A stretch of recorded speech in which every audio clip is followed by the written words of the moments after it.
എപ്പോഴും ഞാൻ കഥ വായിക്കല്ലേ. ഇന്ന് നമുക്കൊരു കഥ പറയാം. ഇപ്പൊ തുടങ്ങിയാലോ? കഥയുടെ പേരാണ് ആകാശം.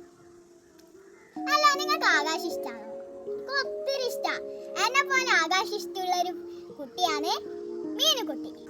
മീനുകുട്ടിക്ക് വീടിന്റെ അടുത്ത് അച്ചാച്ചെ ഒരു ഊഞ്ഞാല് കെട്ടിക്കൊടുത്തിരുന്നു. അവളെപ്പോഴും അതിൻ്റെ അകത്താണ് ആടുക മാത്രമല്ല, അവളെ പൂക്കളോടും ചെടികളോടും ആകാശത്തൂടെ പറക്കുന്ന കിളികളോടും സൂര്യനോടൊക്കെ കുറേ വർത്താനങ്ങൾ പറയും. അങ്ങനെ ഇരിക്കെ അവൾ ഒരു ദിവസം സ്കൂൾ വിട്ട് വന്ന് ബാഗും വലിച്ചെറിഞ്ഞ് ഊഞ്ഞാലിനടുത്തേക്ക് ഓടിയെത്തി. പക്ഷെ ഊഞ്ഞാല് കാണാനില്ല. അവൾക്ക് സങ്കടം സഹിക്കാൻ കഴിഞ്ഞില്ല. അവൾ നിലവിളിച്ചു. നിലവിളി കേട്ട് അമ്മ ഓടി വന്നു. അവൾ അമ്മയോട് ചോദിച്ചു, എന്റെ ഊഞ്ഞാൽ എവിടെ അമ്മേ? അമ്മ ഒന്നും മിണ്ടാതെ അവളുടെ കൈ പിടിച്ച് വീടിന്റെ മുകളിലെ നിലയിലേക്ക് കൊണ്ടുപോയി.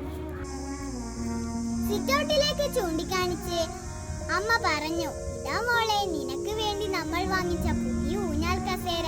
അവൾക്ക് ഒട്ടും സന്തോഷം തോന്നിയില്ല. അവൾ അതിലിരിക്കാൻ പോലും തയ്യാറായില്ല. അവൾ പൊട്ടിക്കരഞ്ഞു. പൊട്ടിക്കരയുന്നതിന് ഇടയിൽ അവൾ അമ്മയോട് ചോദിച്ചു, അമ്മേ, ഇതിന്റെ കൂടെ ഒരു ആകാശവും കൂടി വാങ്ങിത്തരാം. എൻ്റെ അമ്മക്ക് പറ്റുമോ? അമ്മ അത് കേൾക്കാതെ മട്ടിൽ പടികൾ ചാടി ഇറങ്ങി. കൂട്ടുകാരെ, നിങ്ങൾക്ക് എന്താ തോന്നുന്നത്?